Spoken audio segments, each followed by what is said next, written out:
नाथ ने मर्यादा पुरुषोत्तम भगवान राम अपने इष्ट देव का स्मरण किया और स्मरण करके आज सुंदर अमर कथा की चर्चा शुरुआत कर दी। और जैसे ही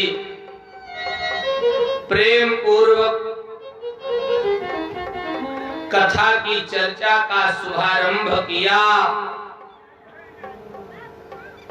मैया पार्वती एक आध मिनट तक हुंकारी देती रही।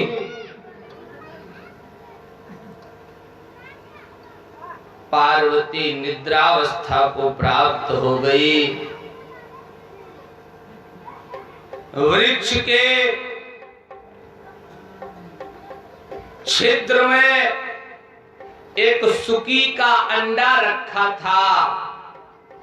अमर कथा के सुंदर शब्द जब अंडे के अंदर प्रविष्ट किए, बच्चे का जन्म हुआ। पार्वती जी की जगह पर वो तोते का बच्चा हुंकारी देने लगा। उपस्थित सज्जनों, आज जैसे ही वो तोते का बच्चा हुंकारी देने लगा, भगवान शंकर तो भगवान की कथा के बहुत टॉप क्लास उच्च कोटि के श्रोता, और हमें तो लगता भगवान शंकर जैसा वक्ता भी दुनिया में कोई नहीं है। हाँ, न तो कोई श्रोता है और न ही दूसरा कोई वक्ता है। और यही पहचान है श्रोता और वक्ता की। जिस समय भगवान की कथा हो उस समय स्थिति क्या बने। पूज्य चरण कविकुल पावनावतार श्री गोस्वामी तुलसीदास जी वर्णन करते हैं, मम गुण गावत पुलक शरीरा,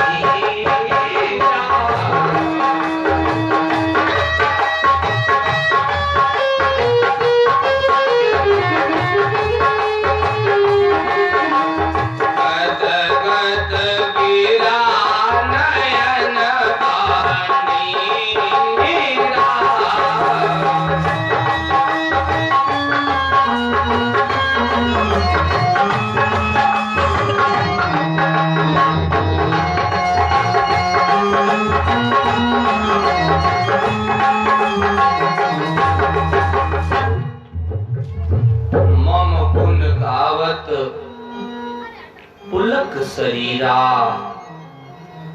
जिस समय मेरा गुणगान हो, जिस समय मेरी कथा हो, शरीर पुलकित हो जाए, रोमांचित हो जाए, गदगद गिरा, वाणी गदगद हो जाए, कंठ अवरुद्ध हो जाए, नयन बह नीरा, आंखों से अश्रु की धारा बहने लगे। समझ लेना मेरी साधना मजबूत हो रही है। समझ लेना मैं लक्ष्य की ओर आगे बढ़ रहा हूं। समझ लेना परमात्मा की मेरे ऊपर कृपा की शुरुआत हो गई है।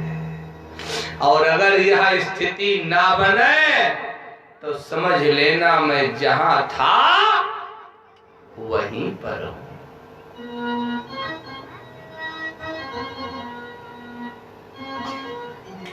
तभी तो श्रीमद् भागवत महापुराण के महात्म्य में लिखा है, सदा सेव्या सदा सेव्या श्रीमद् भागवती कथा। एक बार नहीं 2 बार नहीं, 5 बार नहीं, 7 बार नहीं, सदा सेव्या सदा सेव्या। बार बार जब भी वक्त मिले अधिक से अधिक कथा सुनने का प्रयास करना। हाँ, कभी न कहना हम कथा सुन के पूर्ण हो गए, कभी न कहना कथा सुन करके मेरा हृदय भर गया। और जो यह कह दे समझ लेना गोस्वामी जी की बात, उपस्थित सज्जनों, उसने कुछ न जान पाया। लिखते हैं बाबा जी, राम कथा जे सुनत अघाही, राम कथा जे सुनत अघाही, रस विशेष जाना तिन नाही।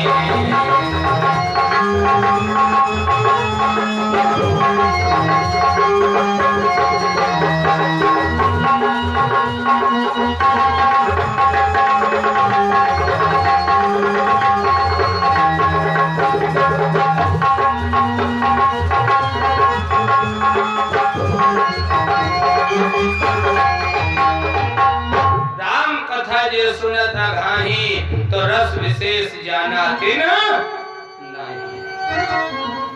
भगवान शंकर ने कथा कही,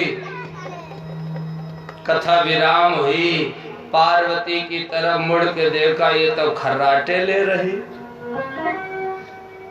उठा लिया त्रिशूल, फिर किस पापी पाखंडी अन्यायी दुराचारी ने हमारी अमर कथा का पान किया है?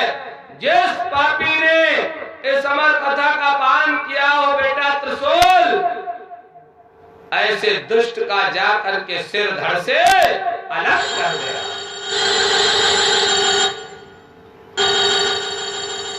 आज त्रिशूल तुरंत ही उस सुख के बच्चे के पीछे पड़ गया।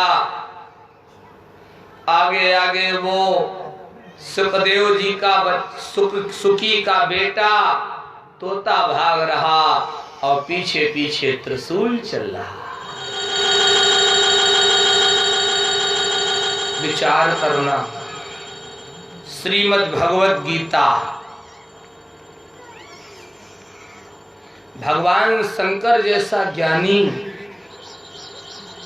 क्या इसे ये भान नहीं रहा, स्मरण नहीं रहा, जिसने अमर कथा का पान किया है क्या वो मरेगा? लेकिन क्रोध में स्मरण नहीं रहा। गीता का उपदेश, क्रोधात् भवति सम्मोहा, सम्मोहात् स्मृति विभ्रमः, स्मृति भ्रंशात् बुद्धिनाशो, अबुद्धिनाशात् प्रणश्यति।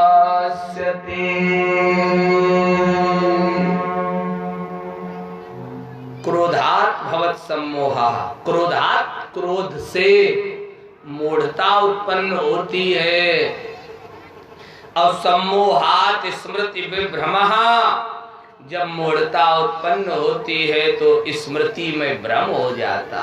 कभी कभी जब कोई गुस्सा में उल्टा सीधा कह जाता, और जब वो शांत होता है, जिससे गुस्सा किया है वो कहता आपने बहुत उल्टा सीधा कहा था, तब वो कहता क्षमा करना, गुस्सा में हमें याद ही नहीं रहता हम क्या कह रहे हैं। स्मृति में भ्रम हो जाता, और स्मृति भ्रंशात् बुद्धिनाशो, जब स्मृति में भ्रम होता है तो बुद्धि में भ्रम पड़ जाता है, और बुद्धिनाशात् प्रणश्यति, जब बुद्धि का नाश हो जाता तो जीवन की रक्षा कौन करेगा? बाबा जी भी लिखते हैं, क्रोध पाप कर मूल, जेहि वश जन अनुचित करहि, चलहि विश्व प्रतिकूल। क्रोध पाप की जड़ है। पांडवों को पाठ पढ़ाते थे गुरु द्रोणाचार्य, एक दिन उन्होंने पढ़ाया क्रोध पर विजय प्राप्त करो, सबने तो सुना दिया, धर्मराज युधिष्ठिर ने नहीं सुनाया। एक से लड़ाई की, उसने खूब रगड़ रगड़ के पीटा। कक्षा में गुरुजी से शिकायत हुई, धर्मराज युधिष्ठिर ने लड़ाई की। गुरुजी ने कहा आपने लड़ाई की धर्मराज युधिष्ठिर? युधिष्ठिर ने कहा गुरुजी मैंने लड़ाई नहीं की, मैं तो पाठ याद कर रहा था। जब उस व्यक्ति ने हमें पीटा तो हमें थोड़ा थोड़ा क्रोध आया, अर्थात हमें थोड़ा थोड़ा पाठ याद हुआ। गुरुजी ने अपने लाल को सीने से लगा लिया, बेटा इन सबने तो पाठ को केवल कंठ किया, केवल याद किया, लेकिन तूने तो इस पाठ को हृदय में धारण कर लिया। आज की कथा से अगर हो सके तो अपने जीवन में इस बिंदु को धारण करने का प्रयास करना, हो सके तो क्रोध पर विजय प्राप्त करना। श्रीमद् भागवत कथा सुनने का फल आपको प्राप्त हो जाएगा। बोलो आनंद कंद भगवान की जय हो। उपस्थित सज्जनों, ऐसा प्यारा वर्णन, ऐसी प्यारी कथा चिंतन करिएगा, जहां पर आपको बता